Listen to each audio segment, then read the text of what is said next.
I came from the mud. There's dirt on my hands.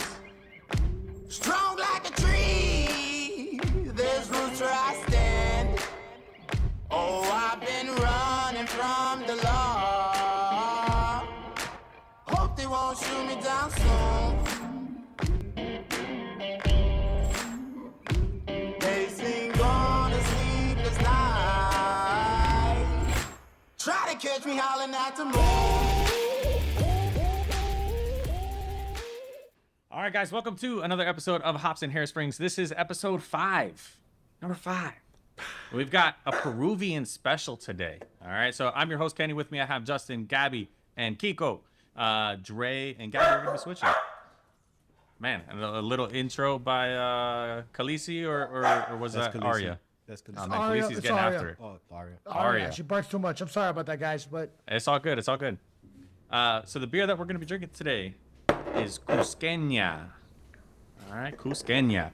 So let's go ahead and open up, boys. One of the things that I saw on this beer, this is advertised as Gold of the Incas. I can't open my beer because I am a little biatch. Justin, can you help me out, bro? Yeah, I got it. I have little girl hands. see, I'm our beer's sorry. already opened. His So hands are bam. insured for a lot more than It mine, came so like that. let's not tear them open. God damn. It wasn't even like a lack of trying. That I think that one is fucking hard. You guys don't have to a bottle open. opener there? You guys not prepared? No, it's a twist off. This is not twist off. They're twist off. It says on the that. top. Twist It off. says twist on the cap. Yeah, does it? It does. It's a Spanish beer, so shame to say twist. Yeah, It well, does it say does. twist off, gents. And that's what the fuck. No. So, all right, you guys guys. are not strong enough to Now take we're a back on twist track. All right, Bro, that shit was hard. twist it off, baby. He pulled out with the cup. We're back on track. So this is, again, guys, this is described as Gold of the Incas. All right, so this is a golden episode. We're going to be talking about gold all day. Cheers, boys. And Cheers, boys. this beer, Cheers, boys. Gabby, No, you cheers. introduced it to us, so thank you. Cheers. I won't slam on the table this time. Well, that's a good beer. Is this your first time I'm trying a it? fan. Yeah. Bro, I definitely get the honey notes. They talk about caramel, citrus, and some honey notes. I definitely get that. That's Bro. pretty good. The other day we got lit up at this guy's crib, bro, for his whose party was it? Was your daughter? Sophia's first birthday. Sophia's first birthday party. Obviously, you know, the kid's first birthday party. It's more for the parents. You know, let's for be sure. realistic. The kid doesn't know anything. And let's just say, bro, we had to do so many runs. Papa, how many beer was we going? It's ridiculous. And this was the go-to. This is one. Oh, that's a this good one, beer. This one flew by. I'm sorry. Continue. I generally like the reactions when I introduce it to people. Like the Yes. the reaction you're having right now, because not many people have access to it or are exposed to it. But it's pretty good. Oh, I like it. Gabby, do you happen to know where this is brewed? No, I don't. Unfortunately. So it's actually brewed at 2 spots in Peru. It's brewed in Cusco and in Lima. So it's Makes a sense. brewery that has a bunch of different breweries, or brewing facilities located throughout the country. And this is where this particular beer is brewed, which is Cusco and Lima. It originated in Peru, but with German foundations. American foundations, believe it or not. So, speaking of which, this beer style, at least what it's claimed to be, is an American style lager. So this is supposed to be equivalent to your Budweiser, Coors, Miller Lite, PBR, stuff like that. This is definitely a way better version way of better those version. beers. Yeah, It's man. definitely Oh, a man. step above all those. So this is a really fascinating beer, actually. So I'm glad that you kind of brought this to us so that I could look a little bit more into it. Because, like I said, it's actually really fucking cool. So this is brewed with Saz hops. All right, so Saz hops are a noble hop. It's from the old world. It's from Czech Republic, Germany, stuff like that. And the history of this beer lines up with why they use Saz hops in this, which is pretty cool. So the brewery that makes this is called Bacchus and Johnston, and it was founded in 1879. And this timing is actually really interesting. So German immigrants came from Germany to America in the mid 1800s. So let's call it 1825 to 1875. And those German immigrants were trying to brew Pilsners because Pilsners were obviously what they were drinking before. You know what I mean? Like that was their traditional beer at that time. So they came to the United States and they were trying to make their Pilsners, but they didn't initially know that the barley that we have in the United States is different than the barley that they have in Europe. So in Europe, they have a special variety that's called 2-row. In the United States, our barley is 6-row. And that's just how it grows on the stalk. That's how they differentiate it. But in brewing, it leads to two different outcomes. So the 2-row barley has a lot more sugar in it. So it's easier for the brewers to work with and to brew and stuff like that. 6-row barley has a lot of protein in it. So the protein is there to break down sugars, but there's not enough sugar in the 6-row barley. It ends up being really out of proportion and not being really good for brewing.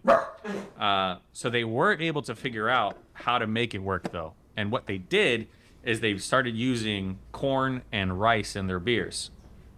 So all these German immigrants modified their Pilsner recipes to create these American-style lagers.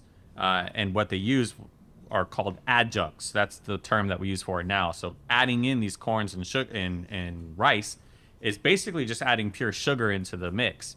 So they are using this protein-rich grain to break down the sugars of the stuff that they added into it, which I thought was pretty, kind of ingenious ingenuity to figure out kind of like biohacking nature. Like, hey, this is what I've got. What do I need to do different?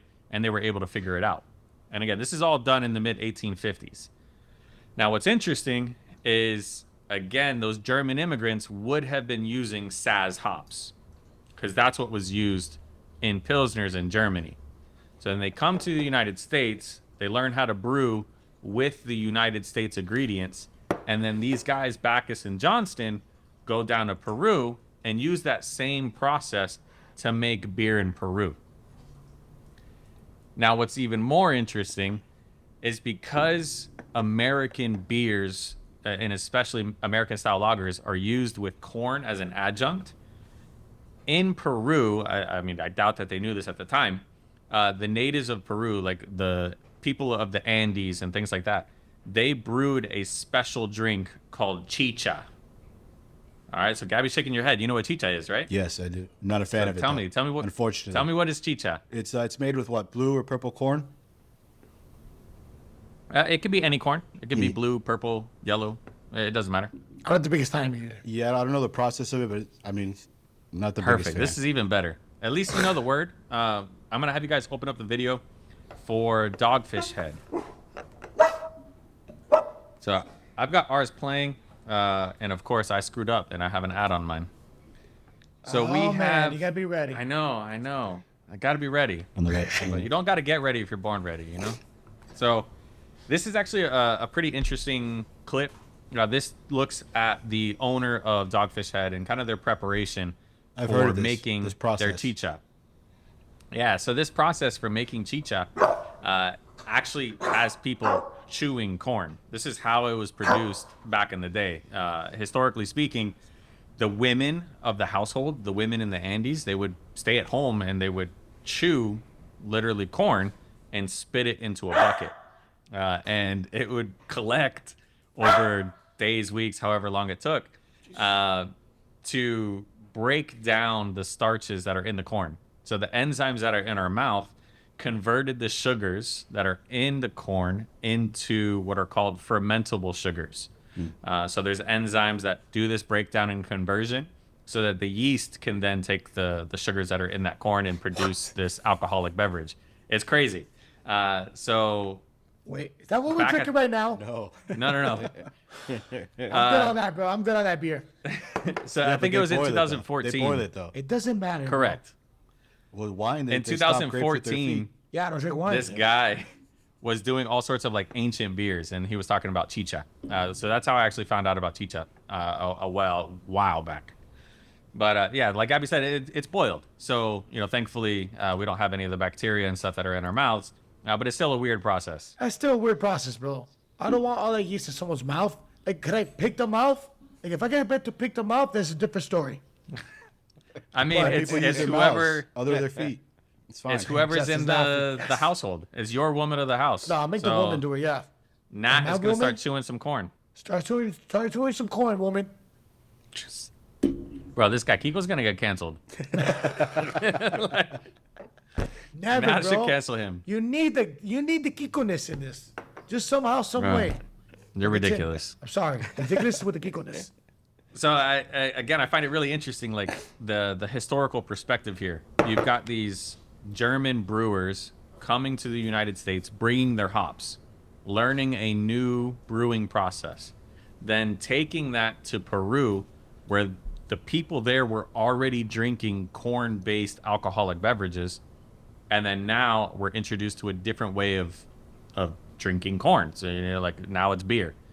So I really think that ties into how and why this beer is successful in Peru, which I think is really freaking cool. Like, there's not very many times you can see kind of these trends and track kind of the lineage and heritage of things that are, from such a diverse range of cultures. So these Germans basically evolved the palate of the Peruvian because they were drinking Pilsner up until this point, and they introduced this type of beer.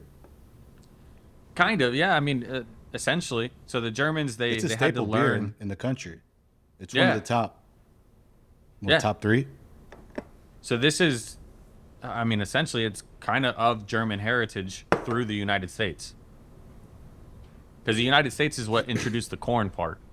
And then obviously, with Chicha, I mean, the Chicha's been made historically for ever, basically. Correct. Which is actually really interesting. What is the oldest way of, or not oldest, but like the most popular way of paying someone to help you move? Prostitution. Bro, like, I'm talking about you're calling up a buddy. You're not prostituting your buddy. my bad. Okay, my bad. Like, you're calling a friend, a family member. How are you paying them to help you move? Drinks and food. Yeah, pizza and beer. Pizza and Say beer. pizza That's and it. beer. That's like the Money's most king. classic way to pay someone. Money. In Peru, back in the day, the Andean people, they would pay in chicha. It was ritual to give them chicha to help you move. Wow. I don't want that gift. I'm gonna give you my spit beer, and you're gonna help me move. All right, bro? Darling. Are we getting A grade in the States? I don't know the grading. I don't think there's that this is second one, the right? same as Guinness. Guinness and Heineken and No, European beers. I love this Other- beer. bro, it's wanna really see good. I'm a fan. Thank you, bro. It's good.